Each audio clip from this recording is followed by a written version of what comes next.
पुत्र भद्राय राजते. सर्वप्रथम जिजामातेला वंदन करून मी माझ्या भाषणाला सुरुवात करतो. माननीय अध्यक्ष महोदय, मंचावर उपस्थित सर्व शिक्षकगण आणि माझ्या सर्व मित्रांनो, मी स्वराज. जसे की आज आपण सर्वजण एकत्रित जमलो आहोत कारण आज राष्ट्रमाता राजमाता जिजाऊ साहेबांची जयंती आहे. त्यांचा जन्म 12 जानेवारी 1598 रोजी बुलढाणा जिल्ह्यातील सिंदखेड राजा या गावी झाला. त्या फक्त शिवरायांच्या आई नव्हत्या, त्या इतिहासाला आदेश देणाऱ्या आदिमाय शक्ती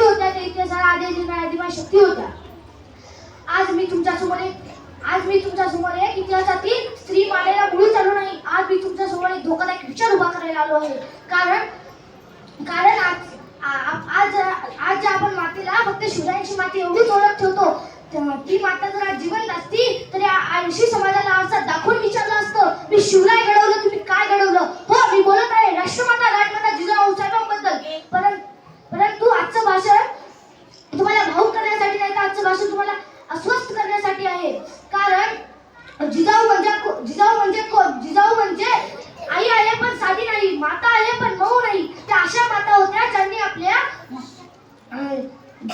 आपल्या मुलाला फक्त जग कसं आहे हे शिकवलं नाही, तर जगाला कसं असायला पाहिजे हे शिकवलं. पण त्या अशा माता होत्या ज्यांनी आपल्या प्रेमापेक्षा त्यांचे विचार महान होते. व लोक विचारतात जिजाऊ एवढ्या धगधगत्या कशा होत्या, शिवाजी महाराजांचे पराक्रम एका आयुष्यातले होते, परंतु जिजाऊंचे संघर्ष प्रत्येक श्वासातले होते. जिजाऊंचे आयुष्य कोणी गुलाबी रंगात रंगवू नका, कारण ते आयुष्य अपमान झेलणारे होते, स्वाभिमान दाटणारे होते. तरीही ते डगमगल्या नाही व म्हणाल्या नाही की माझं नशिबातच नाही. त्या म्हणाल्या माझ्या पोटी जन्म घेणारा बाळ माझं नशीब बदलणार. त्यांनी बाळशुभाला गोष्टी सांगितल्या. आपण रामायण सांगताना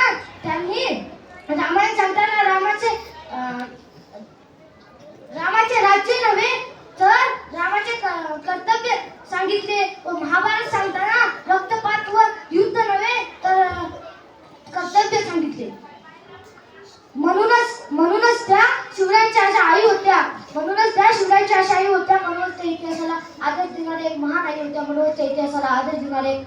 होत्या.